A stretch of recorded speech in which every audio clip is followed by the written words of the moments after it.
Peut-on concevoir une société sans travail? Thèse. On peut imaginer une société où les hommes ne travailleraient pas. Antithèse. Le travail est le fondement de la vie en société et un besoin vital de l'homme. Thèse. On peut concevoir une société sans travail. En effet, si l'homme n'y était pas obligé, il ne travaillerait pas. On peut concevoir que les progrès de la société fassent un jour disparaître le travail. D'ailleurs, les hommes n'ont pas toujours travaillé. Premier argument. L'homme travaille parce qu'il y est contraint. S'il avait le choix, il préférerait sans doute le loisir et la liberté de s'adonner aux activités qu'il aime. On peut concevoir qu'un jour, les progrès techniques fassent en sorte que l'homme n'ait plus besoin de travailler. D'ailleurs, depuis le XIXe siècle, le temps de travail a constamment diminué. Pourquoi ne finirait-il pas par disparaître un jour? Deuxième argument. Les hommes n'ont pas toujours travaillé. À l'époque féodale, l'aristocratie tirait ses revenus de la terre, sans travailler. Oisifs, les nobles passaient leur temps à chasser, à faire la guerre.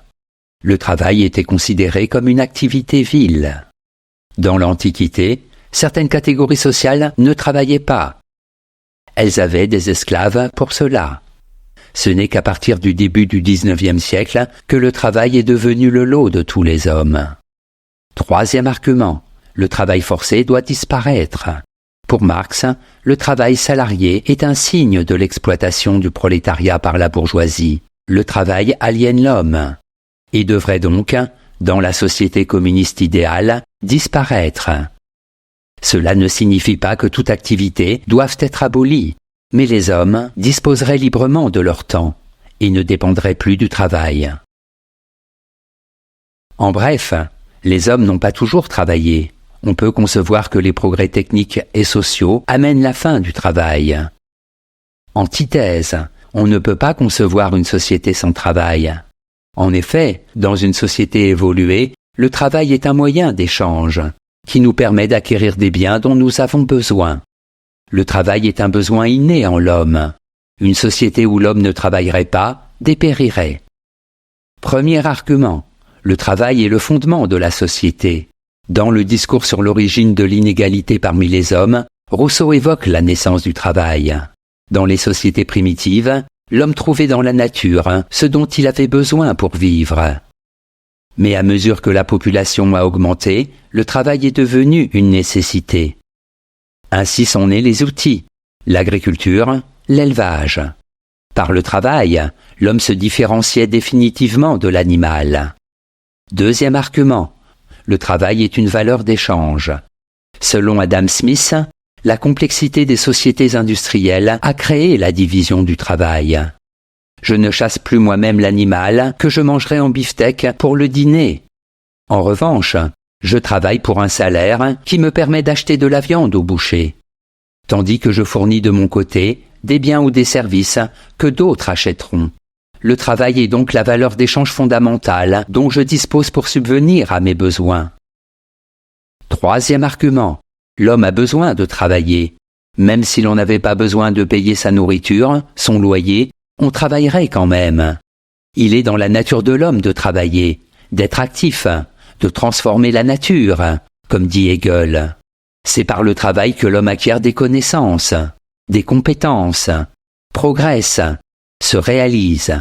On ne peut concevoir de société sans travail, parce qu'on ne peut pas concevoir que l'homme ne travaille pas.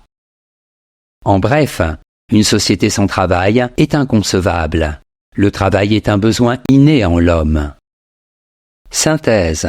Il est difficile d'imaginer une société dans laquelle les hommes ne travailleraient pas. Même si, dans l'histoire, certaines classes sociales ont pu vivre sans travailler.